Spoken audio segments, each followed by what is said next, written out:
Shalom, selamat sore ibu-ibu yang dikasihi Tuhan.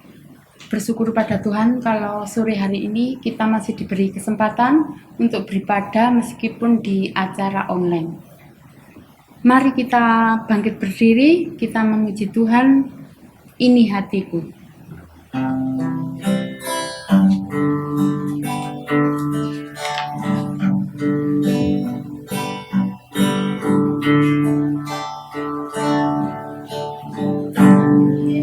Hatiku menyembahmu, tulus dan kabur padamu Yesus. Ini hatiku tak sempurna, perlu campur tanganmu dalam hidupku. Hatiku mengasihimu, hatiku mengasihimu, hatiku ingin mengenalmu, ingin mengertimu. Tuhan, kau lihat isi hatiku, hatiku mengasihimu, hatiku mengasihimu, hatiku ingin mengenalmu, ingin mengertimu. Tuhan, kau lihat isi hatiku.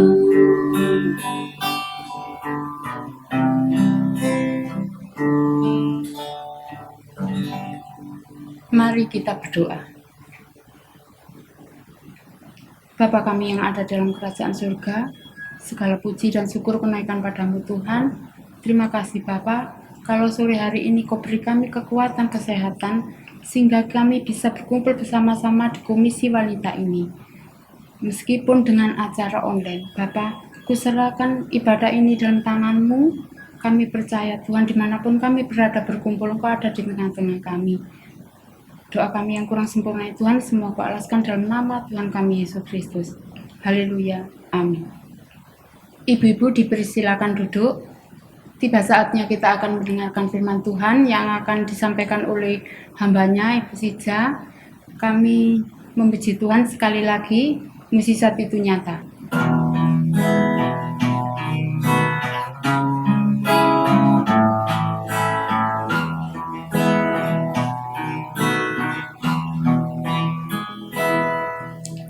Tak terbatas kuasa-Mu Tuhan, semua dapat Kau lakukan. Apa yang kelihatan mustahil bagiku, itu sangat mungkin bagimu. Di saat ku tak berdaya, kuasa-Mu yang sempurna. Ketika ku percaya, mukjizat itu nyata. Bukan karena kekuatan, namun Roh-Mu ya Tuhan. Ketika ku berdoa, mukjizat itu nyata. Di saat ku tak berdaya, kuasa-Mu yang sempurna. Ketika ku percaya, mukjizat itu nyata. Bukan karena kekuatan, namun Roh-Mu ya Tuhan. Ketika ku berdoa, mukjizat itu nyata.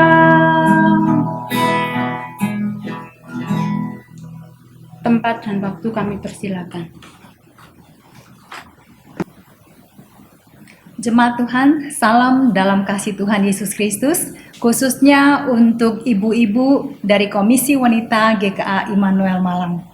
Saat ini kita mau belajar tentang integritas dan citra wanita. Karena itu mari kita awali dengan membaca satu bagian firman Tuhan yang diambil dari Kejadian pasal 39. Kejadian pasal 39 ayat 1 sampai 10. Tetapi kali ini kita akan baca bersama hanya ayat 4, ayat 7 sampai 10. Maka Yusuf mendapat kasih tuannya dan ia boleh melayani dia, karena Yusuf diberikannya kuasa atas rumahnya dan atas segala miliknya diserahkannya pada kekuasaan Yusuf. Selang beberapa waktu, istri tuannya itu memandang Yusuf dengan berahi. Lalu katanya, "Marilah tidur dengan aku."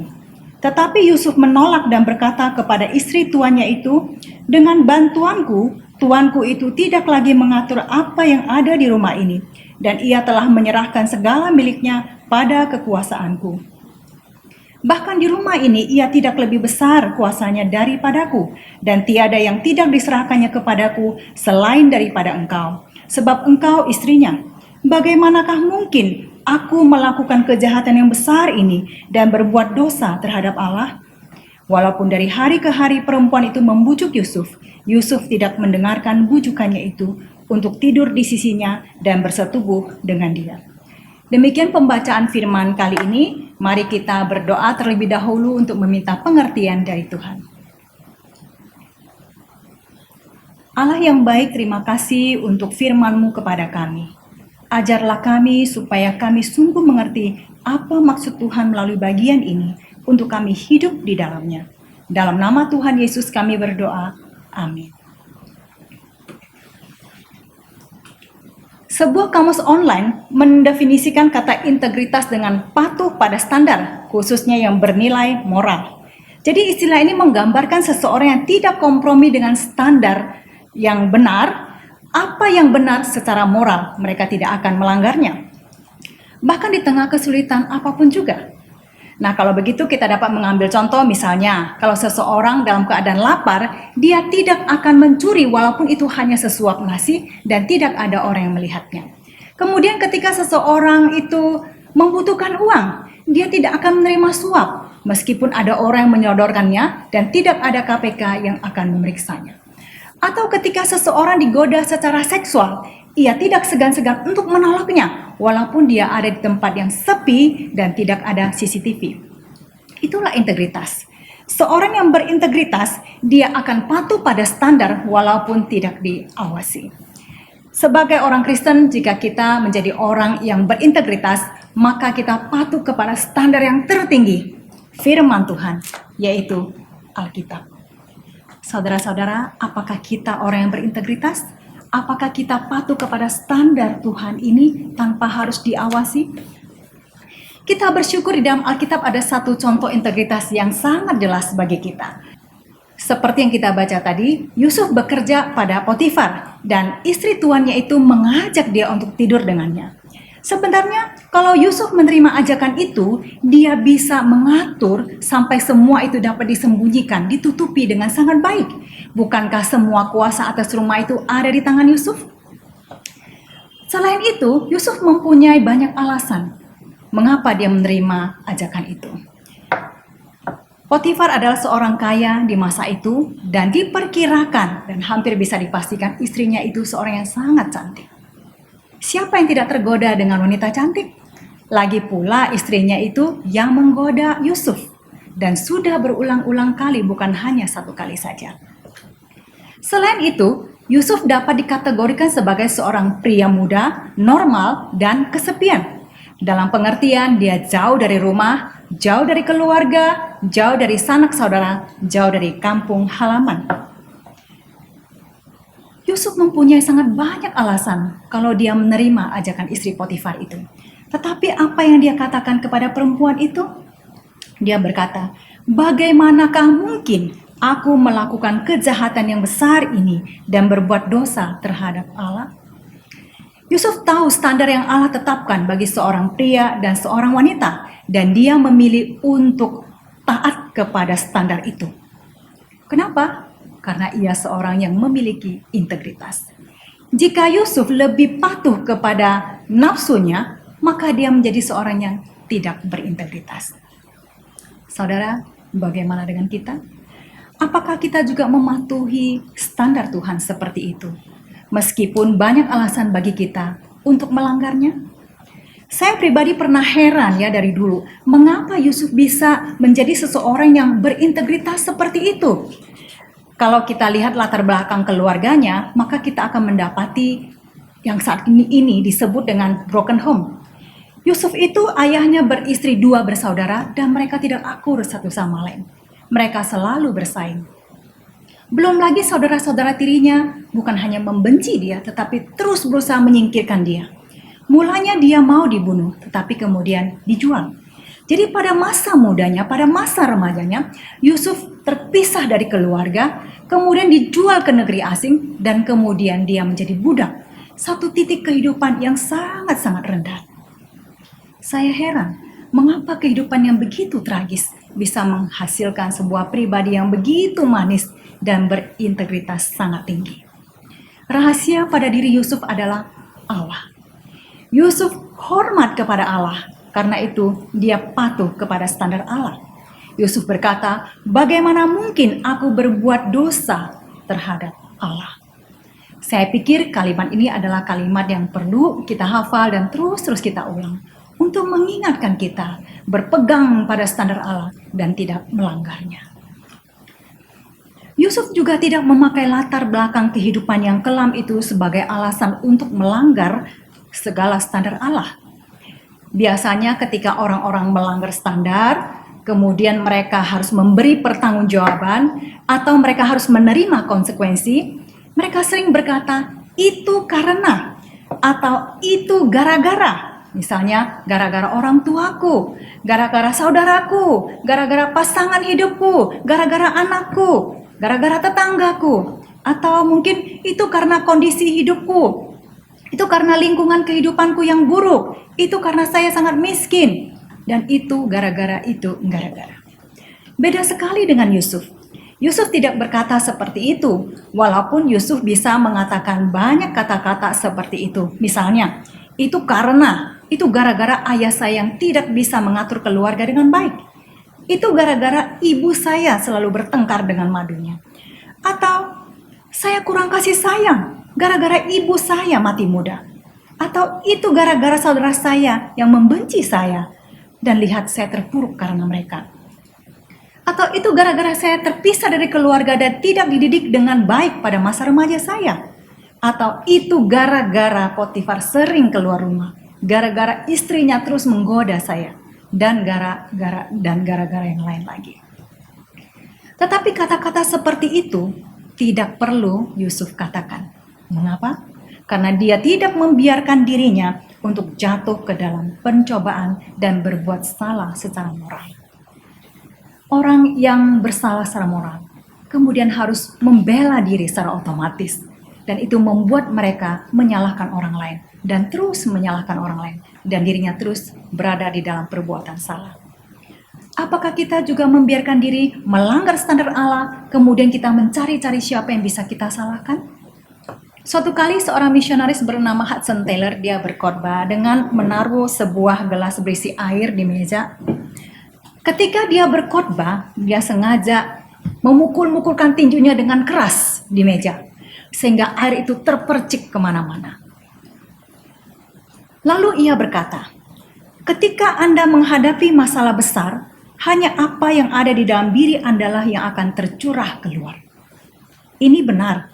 Ketika seseorang menghadapi cobaan, maka yang ada di dalam dirinya yang akan tercurah keluar. Jika hatinya tidak berintegritas, maka ia akan melanggar standar moral. Dan setelah itu, ketika dia harus menerima konsekuensi atau memberi pertanggungjawaban, sekali lagi yang di dalam dirinya akan tercurah keluar.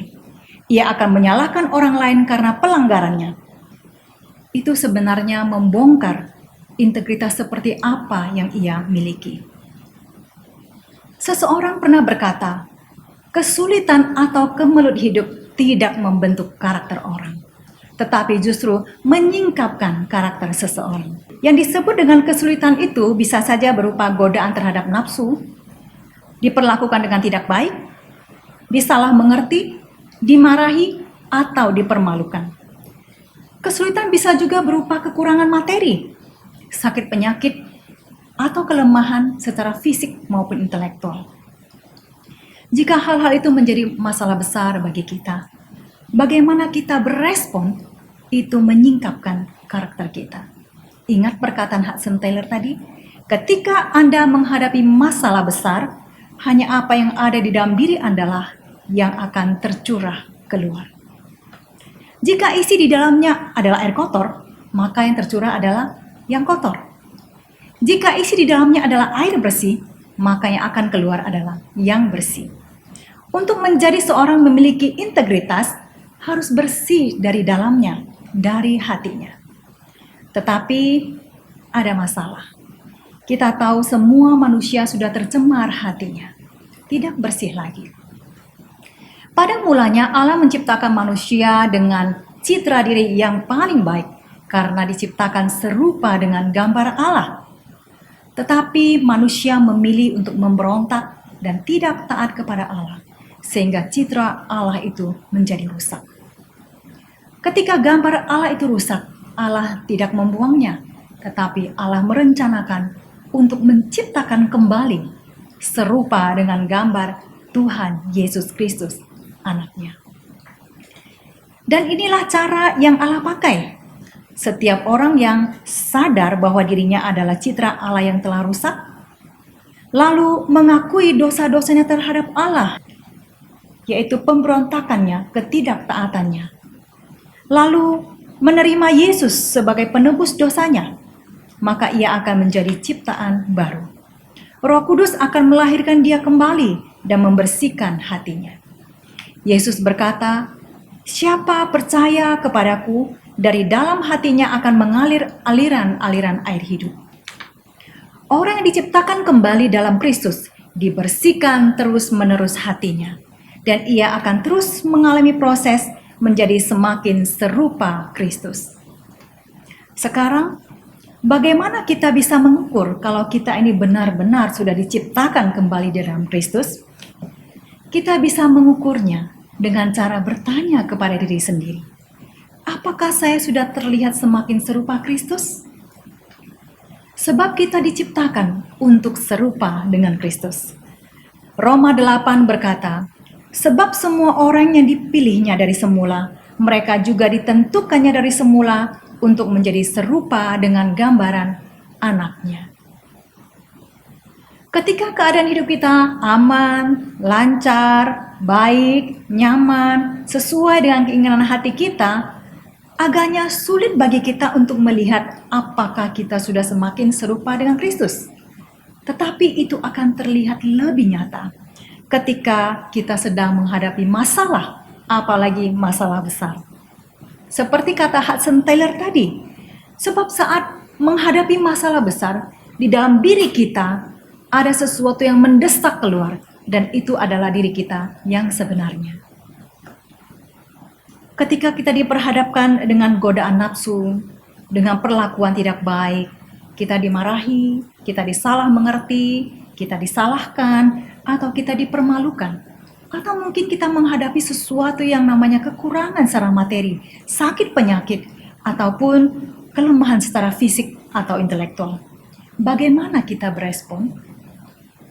Apa yang kita keluarkan pada saat-saat seperti itu? Entah itu pikiran atau perasaan kita, perkataan kita, perbuatan kita, perilaku kita. Bagaimana kita berespon? Apakah itu terlihat atau terdengar seperti Kristus?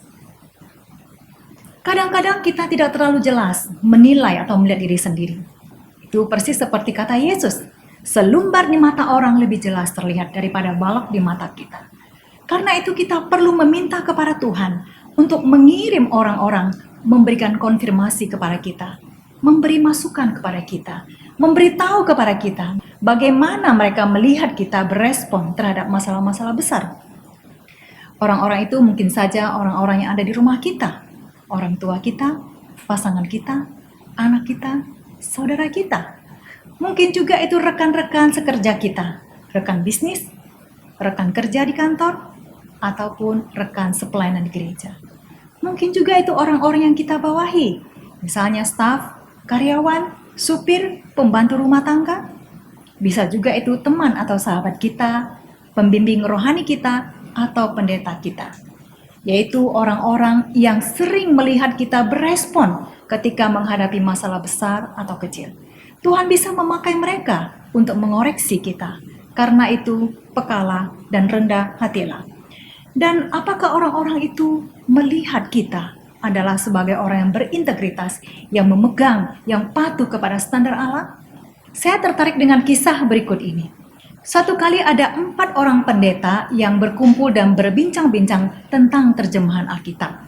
Kita tahu bahwasanya Alkitab diterjemahkan ke dalam banyak bahasa. Dan dalam tiap bahasa juga ada versi yang berbeda-beda. Misalnya dalam bahasa Indonesia ada Alkitab terjemahan lama, ada terjemahan baru, ada bahasa Indonesia sehari-hari, ada bahasa Indonesia masa kini, dan ada yang lainnya lagi.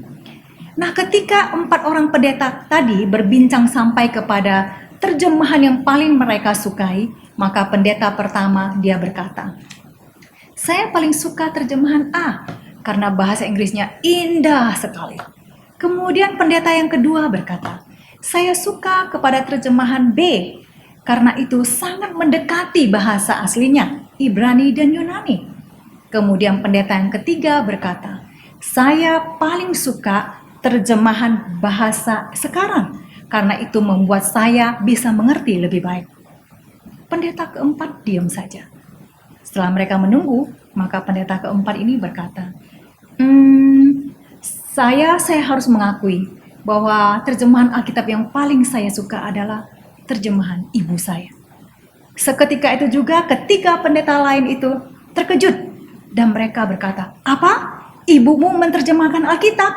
Kapan? Kok kami tidak tahu? Yang mana?" Mereka bertanya-tanya seperti itu. Maka pendeta keempat tadi dengan tersenyum dia berkata, "Sebenarnya begini, saya melihat ibu saya menerjemahkan isi Alkitab itu ke dalam hidupnya sehari-hari. Dan saya harus mengakui, itulah terjemahan yang paling meyakinkan yang pernah saya lihat." Luar biasa bukan? Seorang anak melihat bagaimana ibunya memegang prinsip Alkitab, memegang kebenaran Alkitab, memegang standar Alkitab di dalam kehidupannya sehari-hari. Dan anaknya menyaksikan itu, dan anaknya diberkati. Kira-kira bagaimana dengan kita ya? Apakah anak-anak kita atau orang-orang muda di sekitar kita juga bisa mengatakan kita seperti itu? Apakah mereka melihat kita sehari-hari memegang standar Alkitab dalam kehidupan kita? Jika kita menerapkan standar Alkitab dalam hidup kita sehari-hari, dalam perkataan kita, dalam perbuatan kita, maka kita akan menjadi seorang berintegritas, seseorang yang utuh pribadinya. Utuh artinya tidak terpecah atau tidak terbagi. Apa yang ada di luar sama dengan apa yang di dalam. Itulah arti integritas. Tetapi tentunya kita harus ingat itu dalam arti yang baik. Kita tidak bisa berkata bahwa orang integritas adalah orang yang tidak munafik. Jadi kalau hatinya buruk, dia tidak akan pura-pura baik. Dia akan memperlihatkan keburukannya. Bukan seperti itu. Integritas adalah ketika orang memperlihatkan yang baik, itu adalah cerminan dari dalam hatinya sendiri. Dan sebagai orang Kristen, kita terus-menerus diperbaharui dalam hati, semakin baik, semakin berintegritas, semakin serupa dengan Kristus. Kiranya Tuhan menolong kita semua, supaya kita semua belajar baik-baik isi Alkitab. Kemudian kita terapkan standar-standar Alkitab ini dalam setiap perkataan kita, setiap perbuatan kita, setiap hari, bahkan setiap saat. Maka kita akan menjadi orang yang terus diperbaharui citra diri kita. Semakin baik di mata Tuhan, semakin serupa Kristus. Semoga kita semua menjadi orang-orang yang hidup sesuai dengan standar firman Tuhan. Dan orang-orang muda di sekitar kita boleh melihat hidup kita sebagai terjemahan terbaik dari Alkitab. Mari kita berdoa. Allah yang baik, terima kasih untuk bagian firman-Mu hari ini. Kami belajar bagaimana seseorang yang berintegritas menjaga standar hidupnya sesuai dengan firman Tuhan. Karena cinta akan Tuhan, hormat akan Tuhan, membuat kami rindu hidup sesuai standar-Mu. Tolonglah kami ya Tuhan, tolonglah kami untuk rindu belajar firman Tuhan baik-baik. Karena kalau tidak demikian, kami tidak mungkin mengetahui firman-Mu, kami tidak mungkin mengetahui standar-Mu. Tolonglah kami Tuhan, dalam nama Yesus kami berdoa. Amin. Kami mewakili ibu-ibu mengucapkan terima kasih kepada hambanya Ibu Sija yang telah menyampaikan firman Tuhan. Kiranya firman ini menjadi kekuatan bagi kami semua. Kiranya Tuhan juga selalu pakai hambanya dan memberkati keluarganya. Mari kita berdiri, kita akhiri ibadah ini, kita memuji Tuhan. Bapa, terima kasih.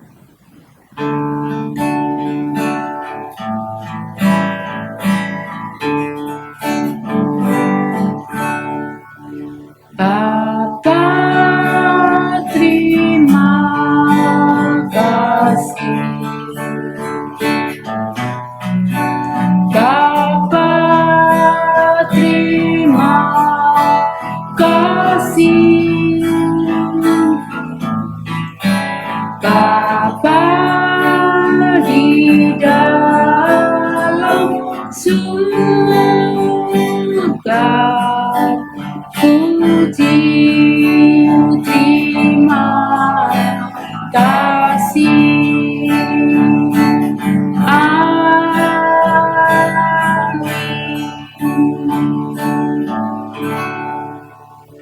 Ibadah selesai, saat teduh, Tuhan Yesus memberkati.